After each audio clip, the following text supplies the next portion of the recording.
ఆడి ఆడి ఏదోటి సాధించినోడిని ప్రెసిడెంట్గా పెట్టుకుంటే పోన్లే నిజంగా క్రీడాకారుడు అనుకుంటారు. ఏ రోజు జూడా ఆడినోడిని, ఏ రోజు కరాటే ఆడినోడిని, ఏ రోజు క్రికెట్ ఆడినోడిని వీళ్ళందరూ కూడా ప్రెసిడెంట్గా పెట్టి వీళ్ళేమో ఆటగాళ్ళని ఉద్ధరిస్తారంట. సమాజాన్ని నమ్మంటారు వీళ్ళు.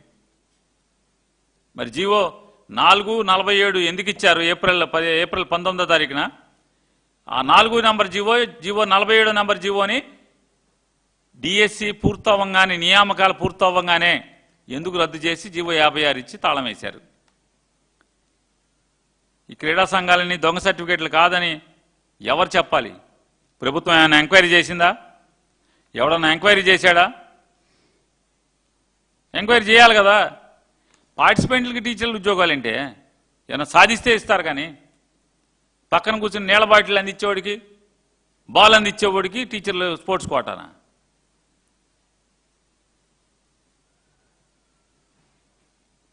ఆర్చరీలో జాతీయ స్థాయిలో గోల్డ్ మెడలిస్టు దుర్గయ్య గారికి మీరు పిలిచి సర్టిఫికేట్లు వెరిఫికేషన్ చేశారు. మరి సర్టిఫికేట్లు వెరిఫికేషన్ చేసి ఎందుకు ఉద్యోగం ఇవ్వలేదు? ఆఖరికి కాలేజ్, ఇంటర్ కాలేజ్ అంటే 4 కాలేజీలు కలిపి ఆట ఆడితే దాంట్లో పార్టిసిపేషన్కి ఉద్యోగం ఇచ్చారు మీరు. టీచర్ల పోస్టుకి అవినీతి అని నా మీద నిందలేస్తున్నారని చెప్తారు. అవినీతి నింద ఇదేంటి? ఒకసారి బేరసారాల గురించి ఒకసారి అది ఉన్న వీడియో వేయండి.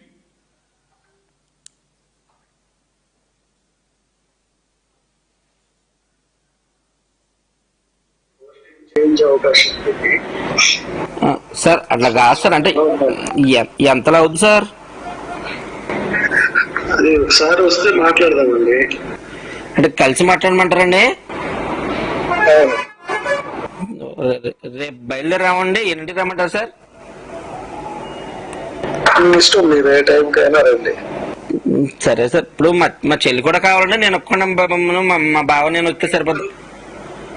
మీ ఇద్దరైనా రండి, మీ ఒక్కరైనా రండి, ఆవిడతో ఏం పని లేదు. మీరే మాట్లాడి ఫైనల్ చేసుకుంటారు. అవును సార్. అదే సరే సార్, అయితే రేపు 10 గంటలకల్లా వచ్చేస్తాను సార్. వచ్చి మీకు కాల్ చేస్తాను సార్ ఈ నెంబర్కి.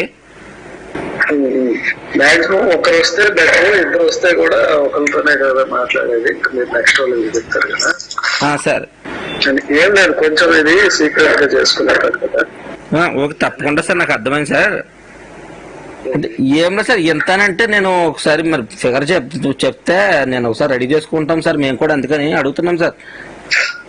సార్ ఇది డిఎస్సి లో పోస్టింగ్ మీకు ఐడియా ఉంది? అవును సార్. మీరు వచ్చేసి మార్కెట్ ఇప్పుడు 15 లక్షలు అట్లా నడుస్తుంది. బాబాయ్ అంతంటే పెట్టలేమండి. ఏంటంటే డైరెక్ట్ గా పోస్టింగ్ ఇవ్వటమే కదా. సరే, అది ఏదన్నా మీరు వచ్చి మాట్లాడితే ఏమన్నా నెగోషియేషన్స్ చేద్దామంటే చేద్దాం. సరే సార్, అయితే ఓకే అండి. మాట్లాడతాను. ఓకేనా? అలాగే అండి.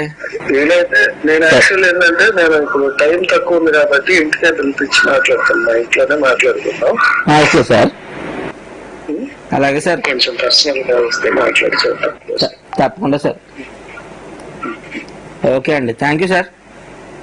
కొంచెం పర్సనల్ గా రండి, ఎవరితో ఇది డిస్కస్ చేసుకోవాలి. లేదండి, చెప్పిందండి మా చెల్లి చెప్పిందండి. పోస్ట్ ఇంపార్టెంట్ కదా సార్. మా ప్రజెంట్ వస్తామండి, చూసుకుంటాం సార్. సరే అండి. ఆ ఫోన్లో డిపి రాజముద్ర ఉంటుంది, రాష్ట్ర ప్రభుత్వ రాజముద్ర. ఫోన్ నెంబర్ కనపడుతుంది. దాన్ని బాగా అలరైతే ఎఫ్ఐఆర్ కట్టారు పోలీసులు. లోకేష్ గారు, మీ ప్రభుత్వమే, నారా చంద్రబాబు నాయుడు గారు.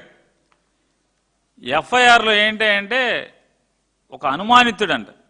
అక్కడ ఫోన్ నెంబర్ కనపడుతుంది,